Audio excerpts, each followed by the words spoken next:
Мына көріп тұрғандарыңыз Ақтөбе облысындағы Қандыағаш қаласы. Қандыағаш қаласының енді станциясының түрі анау. Вокзалы 3 жылға жуық болыпты.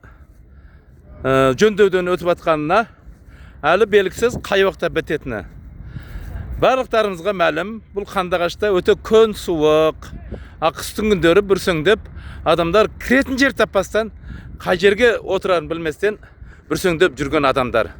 Вокзалдың түрі мынау, көріп тұрғандарыңыздай. Жағы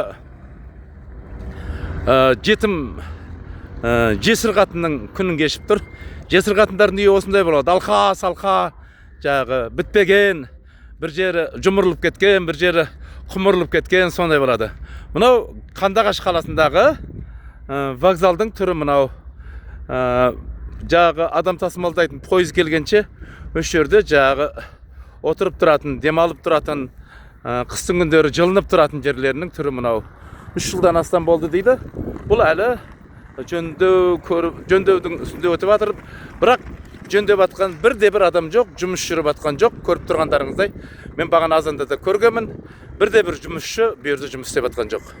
Демек, бұл жерде бөлінген ақша қайда кеткен ешкім білмей қалған ау деймін. Бөлінген ақша табылмай қалған. Сонымен енді ақша болмағаннан кім жұмыс істейді бұл жерде? Ешқандай жұмысшы жұмыс істеп атқан жоқ. Демек, бұл жағы Қандыағаштың вокзалы биыл біте қоймайтын құсайды.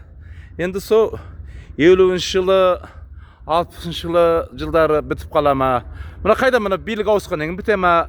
Мына билікте өңкөй жағы просрочный, бас ағарып кеткен, тұмсықтары ағарып кеткен, ақылдарының барлығы болмай қалған, просрочный батарейка жағы сағаттың тілін жүргіздірамайды ғой.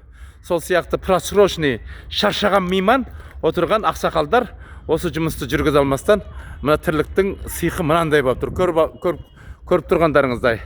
Қандыағаш қаласындағы елдердің жиналатын вокзалы барлығында құлып, сетке қоршап тастапты. Құрылыс жұмыстары жүріп жатыр. Кірмеңіз деп жазып қойыпты. Кірмейміз де енді. Қай жағына кіреміз? Кіретін жерде жоқ қой бұның. Столы да жоқ, отыратын жерде жоқ. Мінекей кіріп жақындап түсіріп кетейін. Міне енді осы жағы бұндай көріністер біздің Қазақстанның әрбір бұрыштарында болып жатыр. Кеше мен Тараздағы вокзалды да түсіріп кеткем. Тараздағы вокзалда осындай жесір қатынның күнін кешіп тұр. Жесір қатын дегені, жесір қатын енді шамасы келмегеннен кейін осындай ырым-жырым бір белдерді істеп тастайды ғой. Міне көріп тұрғандарыңыздай жалба-жұлба, ырым-жырым, жексұрындай болып тұрған вокзал. Сүмірейіп тұрған, сұңғыладай болып тұрған вокзал. Ешкім мұның ішіне кіре алмайды. Мұның ішінде жөндеу жүріп жатыр деп жағы қоршап тастапты. Қандыағаштағы, Ақтөбе облысындағы Қандыағаш қаласындағы темір жол вокзалы осы күйді кешіп тұрған екен.